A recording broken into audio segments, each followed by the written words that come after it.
ನೀವು ಬೇಕ್ರಿ ಸ್ಟೈಲಲ್ಲಿ ಮೋತಿಚೂರ್ ಲಡ್ಡುನ ಮನೆಯಲ್ಲೇ ಮಾಡಬೇಕಾ? ಹಾಗಿದ್ರೆ ಬನ್ನಿ ಹೇಗೆ ಮಾಡೋದು ಅಂತ ಹೇಳ್ತೀನಿ. ಮೊದಲಿಗೆ ನಾನಿಲ್ಲಿ ಮಿಕ್ಸಿ ಜಾರನ್ನ ತೊಗೊಂಡಿದ್ದೀನಿ. ಜಾರಿಗೆ 1 ಕಪ್ಪಷ್ಟು ಕಡಲೆ ಹಿಟ್ಟು,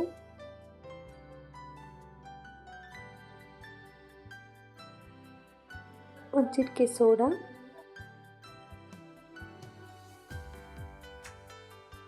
ಒಂದು 2ರಿಂದ 3 ಸ್ಪೂನಷ್ಟು ಎಣ್ಣೆನ ತೊಗೊಂಡಿದ್ದೀನಿ. ಕಾಫಿ ಗ್ಲಾಸಲ್ಲಿ ಅರ್ಧ ಗ್ಲಾಸಷ್ಟು ನೀರನ್ನ ತೊಗೊಂಡಿದ್ದೀನಿ. ಚೂರು ಗಂಟಿಲ್ದಾಗೆ ಮಿಕ್ಸಿನ ಮಾಡ್ಕೊಳ್ಳಿ. ನೋಡ್ತಾ ಇರ್ಬೋದು ನೀವು ಹೇಗಾಗಿದೆ ಅಂತ. ಒಂದು ಚೂರು ಗಂಟಿಲ್ದೆಲ್ಲ ಹಿಟ್ಟು ನೀಟಾಗಿ ಗ್ರೈಂಡ್ ಆಗಿದೆ. ನಾನು ಇವಾಗ ಒಂದು ಬೌಲಿಗೆ ರುಬ್ಬಿರೋದನ್ನೆಲ್ಲ ಹಾಕ್ಕೊತಾ ಇದ್ದೀನಿ.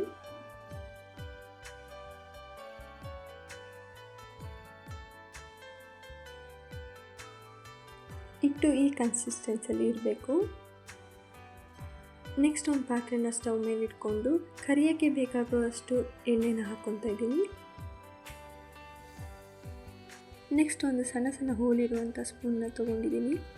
ಮಿಕ್ಸ್ ಮಾಡಿ ಇಟ್ಟಿರುವಂತಹ ಹಿಟ್ಟನ್ನು ನಾನು ಸ್ಪೂನ್ ಮೇಲೆ ಹಾಕ್ಕೊತಾ ಇದ್ದೀನಿ. ನೀವು ನೋಡ್ತಾ ಇರ್ಬೋದು ಎಷ್ಟು ಚೆನ್ನಾಗಿ ಸಣ್ಣ ಸಣ್ಣ ಡ್ರಾಪ್ಸ್ ಆಗಿ ಹಿಟ್ಟು ಬೀಳ್ತಾ ಇದೆ ಅಂತ. ಈ ರೀತಿ ಸ್ವಲ್ಪ ಹಿಟ್ಟನ್ನು ಹಾಕ್ಕೊಂಡು ನೀಟಾಗಿ ಫ್ರೈ ಮಾಡ್ಕೋಬೇಕಾಗುತ್ತೆ. ನೀಟಾಗಿ ಎಣ್ಣೆಯಲ್ಲಿ ಫ್ರೈ ಮಾಡ್ಕೊಳ್ಳಿ.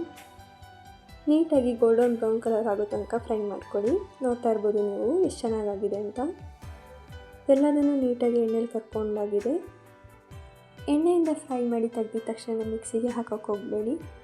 ಪೂರ್ತಿ ನೀಟಾಗಿ ತಣ್ಣಗಾದ್ಮೇಲೆ ಮಿಕ್ಸಿಗೆ ಹಾಕ್ಕೊಳ್ಬೇಕು.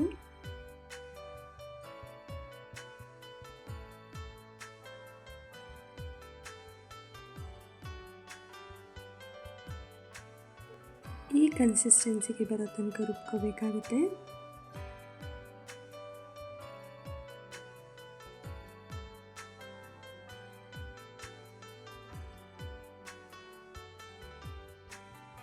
ನೆಕ್ಸ್ಟ್ ಇನ್ನೊಂದು ಪಾತ್ರೆ ತೊಗೊಂಡು ಆ ಪಾತ್ರೆಗೆ ನಾವೇನು ಹಿಟ್ಟಿನ ಮೆಷರ್ಮೆಂಟ್ ತೊಗೊಂಡಿರ್ತೀವಲ್ಲ ಅದೇ ಮೆಷರ್ಮೆಂಟಲ್ಲಿ 1.5 ಕಪ್ಪಷ್ಟು ಸಕ್ಕರೆನ ಹಾಕ್ಕೋಬೇಕಾಗುತ್ತೆ.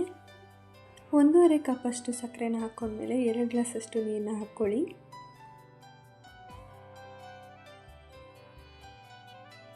ಆರೆಂಜ್ ಕಲರ್ ಬರೋದಕ್ಕೆ ನಾನಿಲ್ಲಿ ಆರೆಂಜ್ ಕಲರ್ ಫುಡ್ ಕಲರ್ನ ಯೂಸ್ ಮಾಡ್ತಾಯಿದ್ದೀನಿ. ಸಕ್ಕರೆ ಎಲ್ಲ ಕರಗಿ ಸ್ವಲ್ಪ ಕುದಿ ಬಂದರೆ ಸಾಕು. ಆವಾಗ ನಾವು ಏನು ಮಿಕ್ಸಿ ಮಾಡ್ಕೊಂಡಿರ್ತೀವಲ್ಲ ಆ ಮಿಶ್ರಣನ ಹಾಕ್ಕೊಂಡು ನೀಟಾಗಿ ಮಿಕ್ಸ್ ಮಾಡ್ಕೋಬೇಕಾಗುತ್ತೆ.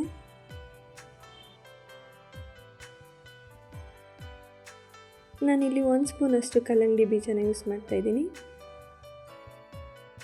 ಮಿಶ್ರಣ ಸ್ವಲ್ಪ ಗಟ್ಟಿಯಾಗೋವರೆಗೂ ಮಿಕ್ಸ್ ಮಾಡ್ಕೊಂಡ್ಮೇಲೆ ಒಂದು 10 ಸ್ಪೂನಷ್ಟು ತುಪ್ಪನ ಹಾಕ್ಕೊಂಡು ನೀಟಾಗಿ ಮಿಕ್ಸ್ ಮಾಡ್ಕೊಳ್ಳಿ. ನಾನಿಲ್ಲಿ ತೋರಿಸ್ತಾ ಇರೋವಂತಹ ಅದಕ್ಕೆ ಬರೋ ತನಕ ನೀಟಾಗಿ ಮಿಕ್ಸ್ ಮಾಡ್ಕೊಳ್ಳಿ. ಸ್ಟವ್ನ ಆಫ್ ಮಾಡಿಕೊಂಡು ಒಂದು ಪ್ಲೇಟಿಗೆ ಮಿಶ್ರಣನೆಲ್ಲ ಹಾಕ್ಕೊಳ್ಳೋಣ.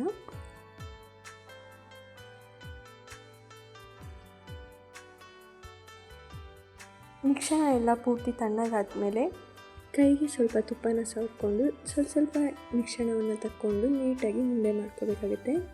ನಿಮಗೆ ಯಾವ ಸೈಜ್ ಬೇಕೋ ಅಷ್ಟು ಸೈಜಷ್ಟು ಮಿಶ್ರಣವನ್ನು ತೊಗೊಂಡು ಉಂಡೆ ಕಟ್ಕೊಳ್ಳಿ.